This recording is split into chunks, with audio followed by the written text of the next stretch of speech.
Muito bom dia, seja bem-vindo ao nosso Reflexão e Vida desta quarta-feira. Estamos aqui para mais uma vez compartilhar a poderosa e preciosa Palavra de Deus.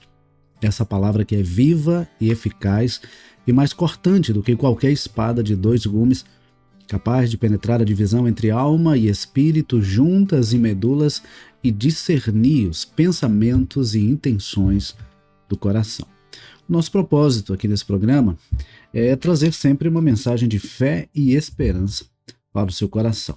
Por isso que de segunda a sexta-feira, 6h30 da manhã, você tem um encontro marcado aqui com o Reflexão e Vida, para que você possa receber essa palavra, ser abençoado, direcionado e fortalecido por essa palavra, a palavra de Deus. E eu quero aproveitar e pedir para que você que ainda não está inscrito, se inscreva aqui no nosso canal, ative o sininho das notificações para que você seja notificado sempre que houver um conteúdo novo e que você também compartilhe o link desse programa aí nas suas redes sociais para que nós possamos alcançar o maior número de pessoas possível. Ontem, inclusive, eu perguntei aqui no programa como foi que você conheceu o Reflexão em Vida. E algumas pessoas responderam, né, inclusive colocando que conheceram pesquisando no YouTube, outros por indicação, e é maravilhoso saber que a cada dia nós temos alcançado cada vez mais pessoas com essa mensagem de fé e esperança. E uma das mensagens me chamou a atenção, que foi justamente o fato de dizer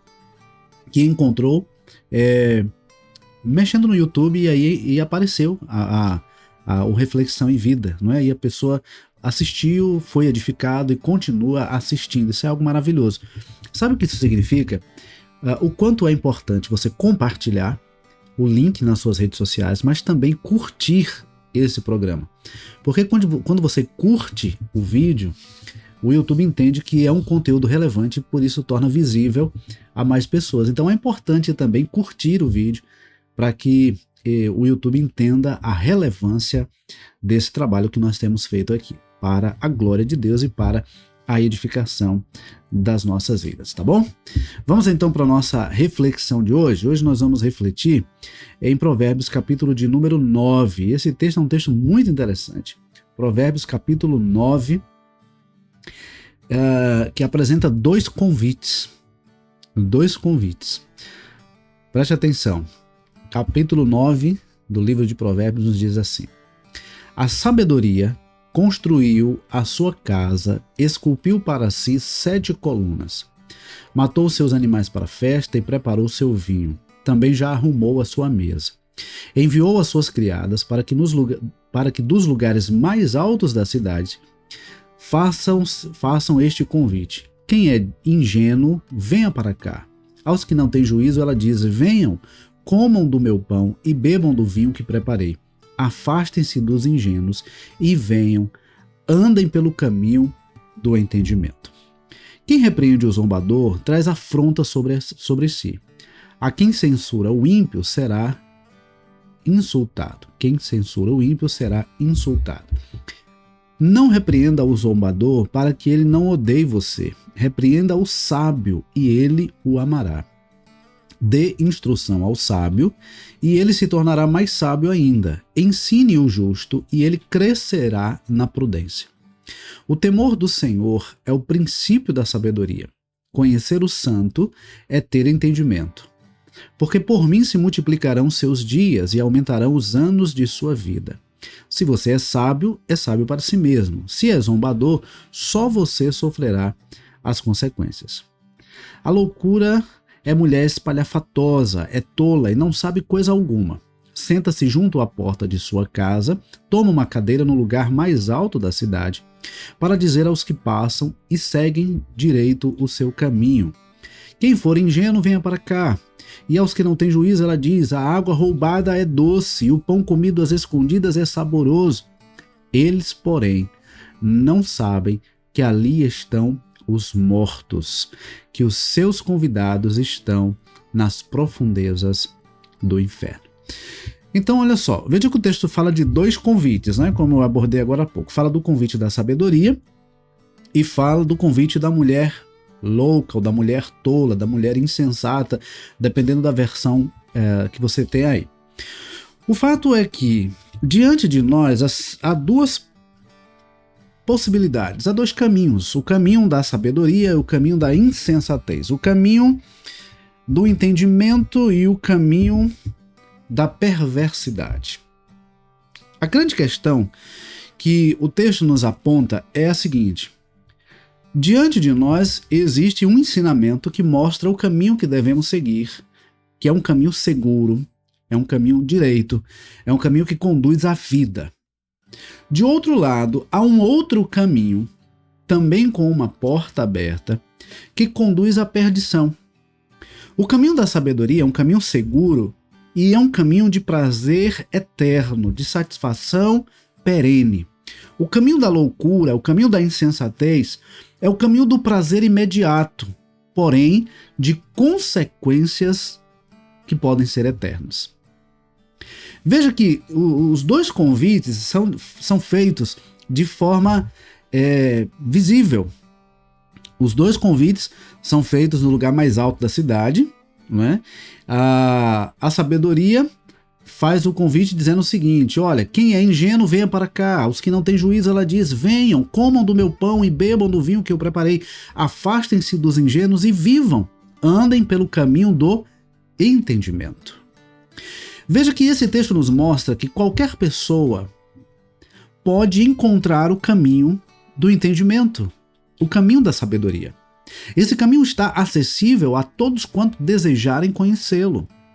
Deus coloca diante de nós a oportunidade de conhecer a sabedoria e de nos tornar sábios. O caminho do entendimento está diante de nós.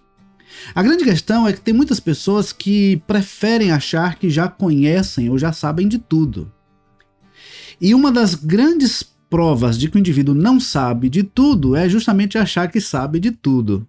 Porque a grande verdade é que nós não somos detentores de todo conhecimento, nós não temos todo conhecimento. A cada dia nós precisamos aprender algo. E quando se trata do caminho eterno, do caminho direito, do caminho do entendimento, do caminho da sabedoria, cada dia nós aprendemos algo que nos aproxima de Deus e nos afasta daquilo que desagrada ao Senhor. O caminho da sabedoria conduz à vida. O caminho da insensatez conduz à morte. Aí vem o segundo convite, que está a partir do versículo 13, mais especificamente a partir do 16, que diz assim: quem for ingênuo, venha para cá. E aos que não têm juízo, ela diz. Veja que o convite é feito para as mesmas pessoas. Agora, olha a promessa que é feita. A quem for ingênuo, venha para cá. Aos que não têm juízo, ela diz: a água roubada é doce, e o pão comido às escondidas é saboroso. Enquanto que a proposta da sabedoria é: venham, comam do meu pão, bebam do meu vinho do vinho que preparei, afastem-se dos ingênuos e vivam. Andem pelo caminho do entendimento. O convite da sabedoria é para que nos deliciemos do seu banquete e conheçamos o caminho do entendimento, andemos pelo caminho do entendimento. O convite da insensatez, o convite da tolice, da loucura, é que achemos que a água roubada é doce e comer o pão às escondidas é saboroso. Na verdade, o pecado é gostoso. Fazer a coisa errada é gostoso. A grande questão é que as pessoas não levam em consideração a consequência. Aí entra o versículo 18, que diz assim: eles, porém, não sabem que ali estão os mortos, que os seus convidados, ou seja, os convidados da mulher insensata, da loucura, da tolice, da insensatez, eles, porém, não sabem que ali estão os mortos, que os seus convidados estão nas profundezas do inferno. Quando o inimigo das nossas almas, quando Satanás, ele tenta afastar o ser humano da comunhão com Deus, ele não vai apresentar uma coisa ruim, com uma imagem ruim, com uma sensação ruim. Ele vai apresentar algo muito bem elaborado, muito sedutor. A grande questão é o que vem depois. São as consequências. Toda escolha, toda decisão traz uma consequência. O que nós fazemos são sementes que lá na frente gerarão frutos. O fruto da sabedoria é vida. O fruto do caminho do entendimento é vida. Mas o fruto da insensatez, o fruto do caminho da perversidade é a morte, é a destruição. E aí eu pergunto para você nesta manhã, qual é o caminho que você está seguindo? Qual é o convite ao qual você tem dado ouvidos? O convite da sabedoria ou o convite da insensatez? Você tem buscado o caminho do conhecimento ou o caminho do prazer imediato? Você tem buscado o entendimento ou tem se considerado entendido das coisas e por isso tem brincado com as situações? Toda ação tem uma reação. Tudo que a gente planta, uma hora a gente colhe. E aí, no meio desses dois convites, há algumas orientações importantes. Os versículos 7 e 8 dizem assim: quem repreende o zombador traz afronta sobre si, e quem censura o ímpio será insultado. Não repreenda o zombador para que ele não odeie você. Repreenda o sábio e ele o amará. O versículo 9 ainda diz assim: dê instrução ao sábio e ele se tornará mais sábio ainda. Ensine o justo e ele crescerá na prudência. Aqui fica claro que há dois tipos de pessoas: o zombador, o insensato, o imprudente e o sábio. O zombador, o insensato e imprudente e o sábio. O zombador é aquele que se acha conhecedor da verdade, é aquele que acha que já sabe tudo, é aquele que acha que está sempre certo. Ele não reconhece as suas falhas, não reconhece os seus erros, não reconhece que precisa de ajuda, não reconhece que precisa aprender algo novo, ele acha que já sabe de tudo. E quando você repreende, ele fica chateado com você. Quando você tenta orientar, ele se chateia com você. Então ele já mostra aí a insensatez. Do outro lado está o sábio, que quando é repreendido, entende a repreensão como uma demonstração de cuidado. Quando repreendemos alguém que está buscando a sabedoria, ele entende que essa repreensão é para o bem dele. Mas quantas pessoas que você conhece e você em algum momento já exortou, já repreendeu, já orientou e essa pessoa fechou a cara para você, virou as costas, não quis lhe ouvir, ficou chateado, porque não quis ouvir verdades necessárias. Então, o texto diz que devemos repreender o sábio, e aquele que realmente é sábio, ao ser repreendido, ele nos amará. Quando damos instrução ao sábio, ele se torna mais sábio ainda. Quando ensinamos o justo, ele crescerá ainda mais na prudência. E talvez você esteja me assistindo nessa manhã e dizendo assim: mas e agora? Será que eu sou sábio ou sou tolo? Será que eu sou sábio ou sou zombador? Independente do que você esteja vivendo até hoje, você pode ser sábio a partir de agora. E aí, onde entram os versículos 10 a 12. O temor do Senhor é o princípio da sabedoria. Conhecer o santo é ter entendimento. Porque por mim se multiplicarão seus dias e aumentarão os anos de sua vida. Se você é sábio para si mesmo. Se é zombador, só você sofrerá as consequências. Esse texto nos mostra que há um caminho para a sabedoria. E o caminho para a sabedoria é o conhecimento de Deus. É o temor de Deus. À medida que nós tememos a Deus e buscamos conhecer a Deus, nós trilhamos pelo caminho da sabedoria, o caminho do entendimento, o caminho do conhecimento, o caminho do discernimento, o caminho da prudência, o caminho da justiça. Então, independente do que você trilhou até hoje, você tem a oportunidade de, a partir de agora, crescer em sabedoria, trilhar o caminho do conhecimento.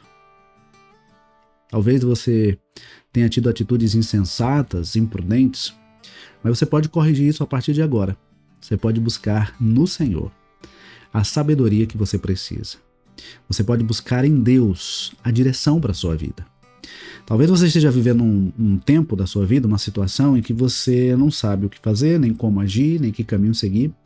E a melhor coisa a fazer é buscar a Deus. Porque foi Deus quem nos criou e Ele nos criou a sua imagem e semelhança. E Deus deseja que nós sejamos abençoados e vivamos em sua presença. Deus quer nos abençoar, Ele já tem nos abençoado. E Ele quer que nós aprendamos o caminho da sabedoria, o caminho do entendimento, que revela prudência, que revela discernimento.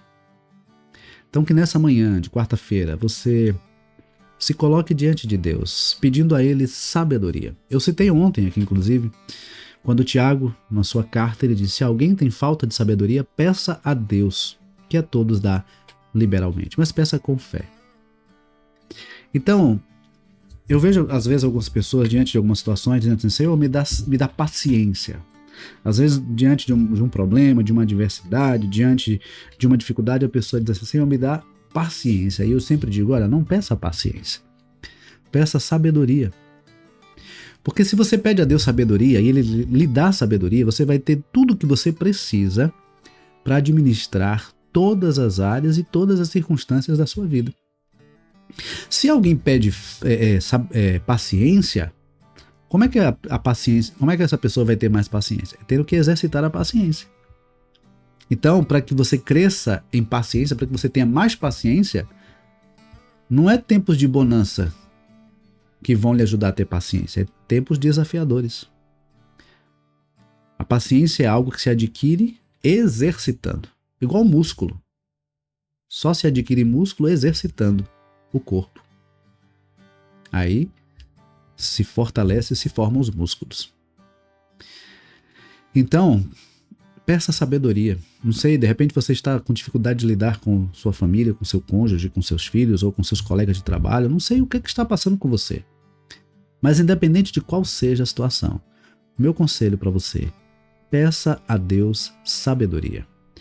Tema a Deus de todo o seu coração, reconheça a grandeza, a soberania, a santidade de Deus, busque ao Senhor de todo o seu coração, ame a Deus de todo o seu coração e busque conhecer a Deus e fazer a vontade de Deus. E Ele vai lhe dar sabedoria, entendimento, discernimento e tudo mais que for necessário para que você viva uma vida abundante, uma vida prazerosa. E uma vida abundante não é uma vida sem problema, mas é uma vida que se vive na presença de Deus e por isso vale a pena ser vivida. Tá bom? Que Deus nos abençoe, que Deus nos conceda uma ótima quarta-feira. E se Deus permitir, amanhã, 6h30 da manhã, nós temos um novo encontro marcado. Mas eu quero que você, assim que terminar aqui o programa, você compartilhe o link desse programa com o máximo de pessoas que você puder, para que nós possamos, nessa quarta-feira, ainda abençoar muitas outras pessoas. Tá bom? Deus abençoe, um forte abraço e até amanhã, se Deus quiser.